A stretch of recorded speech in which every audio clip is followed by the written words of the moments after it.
What's going on? What's going on? It's your boy, me and Emily in the building, coming at y'all with another video. This video is called The Fire in the Garden, or The Snake in the Garden.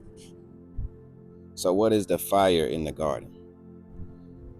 So of course, I'm referencing the Bible, and I'm talking about the Adam and Eve story and how they were tempted by a snake in the garden.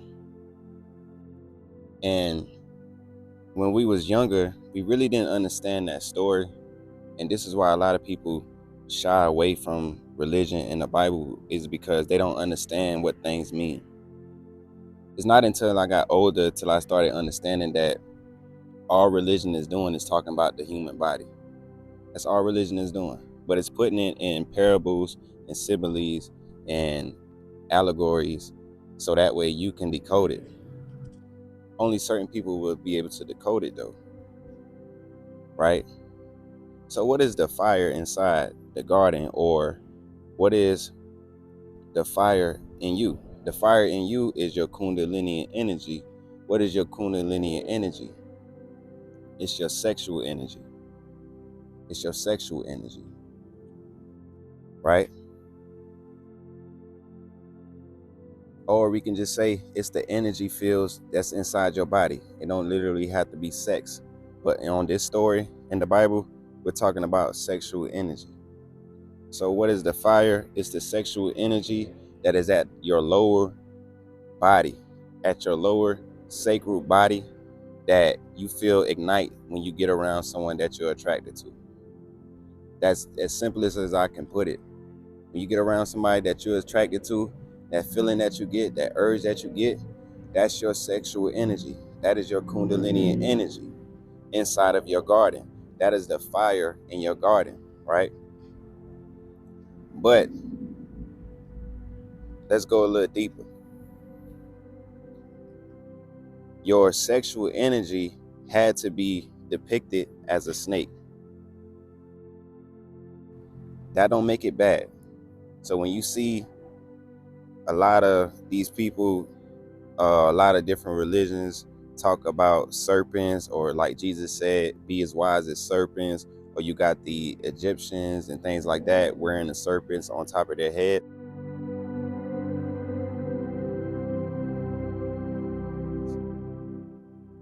They're speaking about the sexual energy.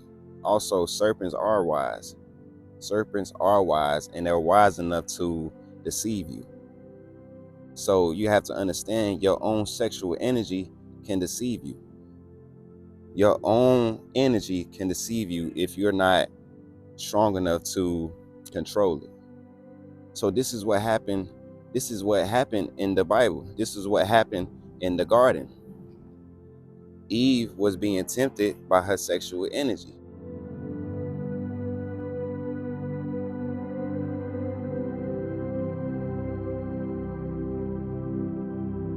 her sexual nature. So was Adam. They both were tempted by their sexual energy. And when they decided to eat off the tree of their energy, eat the fruit off their spine, because when you raise your sexual energy, it goes up your spine, creating fruits of life, creating the fruits of life. You are the tree of life. And each one of us have different fruits on our tree. So if you don't have no sexual energy in you, that fruit ain't good. You might not have no fruit on your tree. Some of us don't have no fruit on our trees because we don't harness our sexual energy. We always release it. But what happened in the Bible? The tree of life, which was Adam and Eve at the time, which is you right now watching this video, you are a tree of life. I'm a tree of life. Their sexual energy was so high. Their kundalini energy was so high and so radiant, just like the sun right here. It was so radiant and hot. It was a fire inside the garden. And that energy tempted them to explore into their sexual nature, right? So let's get a little more deeper. Let's talk biology. So your spinal cord, which everyone has one,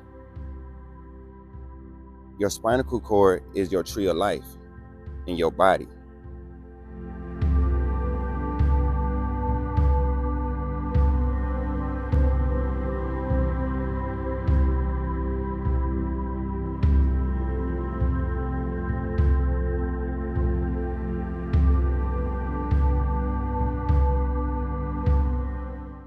The longer you hold on to your sexual energy,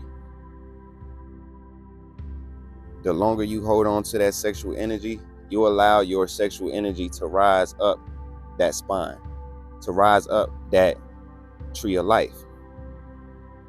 This is what Jesus was able to do, and this is why he died at the age 33, because he let that sexual energy, that oil, that Christ essence rise up to the 33 or the 33rd vertebrae. Once that oil rises to the 33rd vertebrae, it goes through a cycle depicted off of the moon. Depending on what sign you is,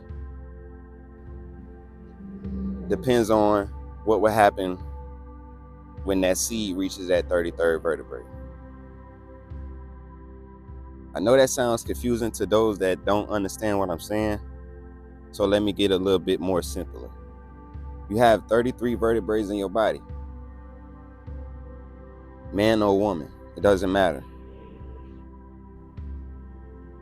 Your highest vertebrae is the 33rd. Your kundalini energy heats up at the bottom of your 33rd vertebrae.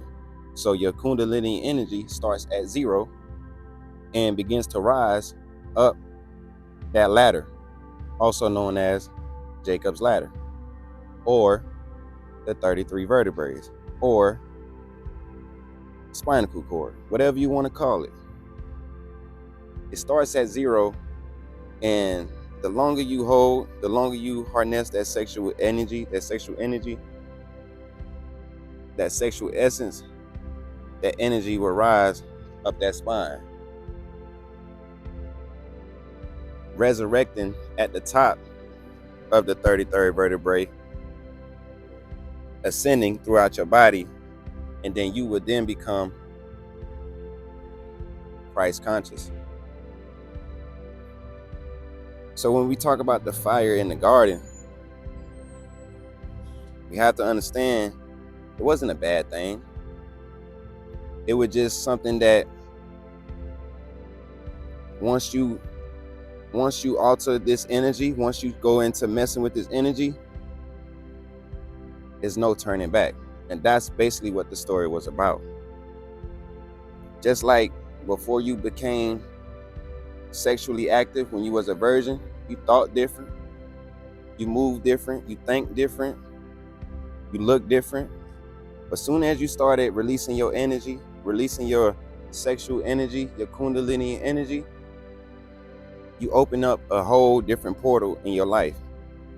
And this is why it is so important. Back in the day, I didn't understand. They would tell females to hold on to your virginity. But our generation was so ready to have sex for some reason. Well, we all know the reasons, but we were just so ready to have sex, but we never had no one to really tell us why it was important to hold on to this beautiful energy that we have, this sexual energy. But however, instead of us knowing that, most of us, we bite that apple, we bite that fruit. And once we bite that fruit, we open up ourselves to so many other things. And honestly, I wish I would have never bitten that fruit.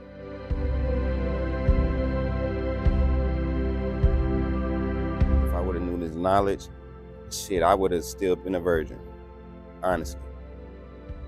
But it's not over. So if you're trying to still ascend, you want to raise that seed up that 33 vertebrae up that spine, just retain. Men, retain your seed. Ladies, practice celibacy. And that's how you begin to, get that fire going in that garden. But be careful, because once that fire get going, that serpent will begin to whisper in your ear. That's when lust comes in. Are you strong enough to defeat the lust that comes with being a high vibrating sexual being? Because that's when everything comes to you in this life. When you are holding your sexual energy and your sexual essence, you become a magnet. You become magnified. When Moses raised his serpent, when he raised his rod and his staff, when he raised it, he got out of the wilderness. A lot of you all are in the wilderness right now because you won't go 60 days without having sex, without releasing your seed, without letting someone inside of your body. You won't do it. You won't go 90 days. You won't go 100 days. So you will forever be in the wilderness until you do that. This life, man, is so, when you start to understand it, it's actually a beautiful thing. But I just wanted to drop that on y'all real quick. I ain't want to be long-winded. Me and Emily in the building. I'm going to tap in with y'all in the next video. I'm gone. Peace.